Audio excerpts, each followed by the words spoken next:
Continuamos con argumentos, seguimos conversando con el diputado de la Asamblea Nacional, Rubén Melián, dirigente de Avanzada Progresista. Estábamos conversando sobre la realidad también de los jóvenes de cara a los procesos electorales, el tema de la inscripción en el registro electoral y lo difícil de volver a establecer esa conexión, sobre todo con los jóvenes que muchos han migrado, otros han buscado en medio de las dificultades estudiar, pero para estudiar tener que trabajar o emprender. Hay muchos emprendedores también en nuestro país. En medio de las situaciones difíciles, pues hay que mencionar que también es positivo esa resiliencia y la capacidad de muchos para poder adaptarse a estas adversidades y resurgir, aunque se siente como que a veces viene otra ola, ¿no?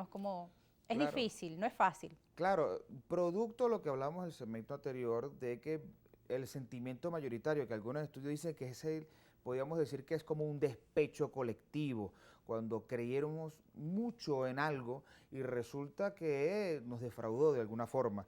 Y todos los políticos, al final, sean de un bando o de otro, pagamos esos errores de un sector político que nos llevó a donde estamos hoy.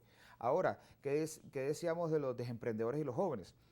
Yo lo he vivido en carne propia, que el joven opositor que antes veía como una forma, como imposible tener algún tipo de asociación con el gobierno, ahora no le interesa es solucionar su problema económico, buscar un emprendimiento y surgir de alguna manera en el país que decide estar.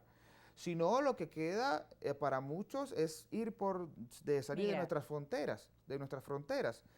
Lamentable, pero cuando la desesperanza es un sentimiento colectivo, habló como la población busca alternativas.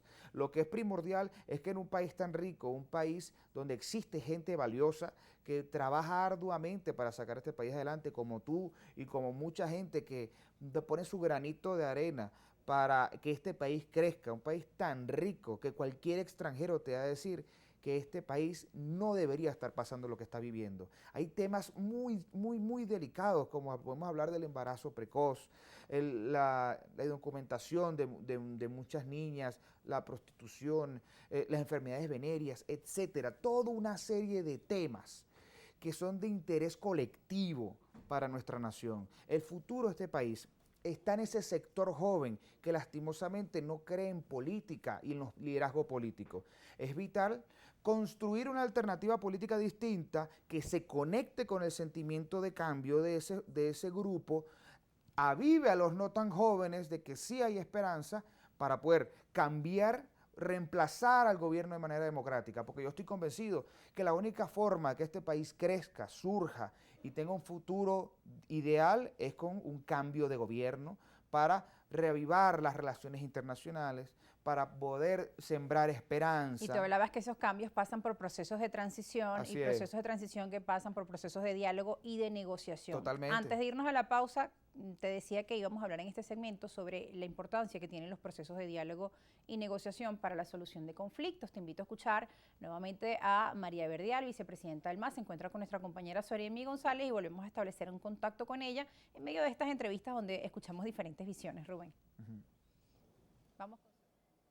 Gracias, Rosa Colmenares. A esta hora evaluamos el panorama de las negociaciones entre el gobierno nacional y un sector de la oposición, cómo sigue pues esta mesa de diálogo en México que por el momento se mantiene pausada por parte del gobierno nacional. María Verdeal, vicepresidenta del Movimiento al Socialismo, ¿cómo ve este escenario y de alguna forma qué aspectos negativos pudiese esto, viendo que estamos ya en la parte electoral, acercándonos a unas primarias y unas elecciones presidenciales?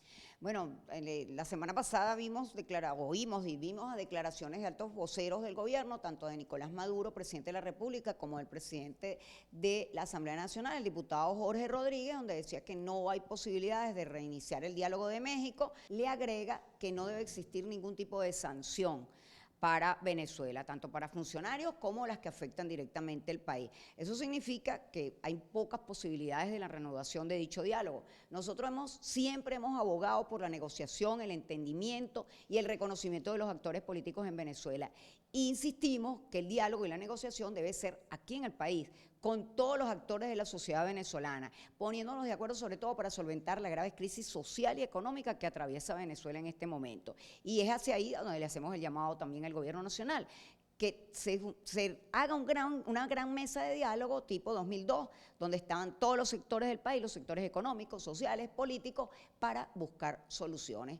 Leímos con sorpresa las expresiones de un asesor directo del presidente Lula, Amorín, donde dice que saluda todas las negociaciones que se mantienen o se sostienen ahorita con el gobierno nacional. Bueno, a lo mejor son negociaciones que algunos sectores de la oposición tendrán con el gobierno nacional, pero no es la oposición en general, no son los sectores económicos, los sectores sociales, los que están sentados con el gobierno. A lo mejor se hacen reuniones aisladas, pero eso no es lo que va a construir o va a ayudar a contribuir las soluciones que requiere el país. Y los entendimientos precisamente para que fluyan y pueda resolverse lo mínimo la crisis actual que atraviesa Venezuela. Muchas gracias. La vicepresidenta del MAS, María Verdeal, quien aseguraba que desde la tolda naranja continúan abogando porque se mantenga el diálogo desde el país, que se establezca aquí una mesa que incluya a todos los actores de la sociedad. Con esto regresamos con más argumentos. Gracias, Sorienmi. Son varias las posturas que se han pronunciado en favor de que continúen los procesos de diálogo y en rechazo a estas declaraciones que buscan pues no continuar. También lo leía en un artículo del sociólogo Claudio Fermín, donde él decía que tanto la oposición como el gobierno deberían rectificar, tener una visión autocrítica. Ahí está el artículo y decía sinceridad y coraje para estos dos cambios. Hablaba de la importancia de retomar el diálogo y la negociación para encontrar esos acuerdos y esas soluciones que demanda hoy la población venezolana. A juicio de Avanzada Progresista y de tu juicio como diputado de la Asamblea Nacional, la importancia del diálogo. El diálogo es vital. Nosotros hemos sido grandes defensores del diálogo, el entendimiento y el acuerdo como esencia de la política. Sin el diálogo y el entendimiento, ¿qué pasa después de ahí? La violencia. El camino para la reconciliación de este país es el diálogo y el entendimiento, no existe otro camino. Ahora, lo que decía la profesora Verdeal, es vital que sean todos los sectores, la academia, los sectores productivos, los partidos políticos, la iglesia, etcétera, todos tienen que opinar en ese diálogo.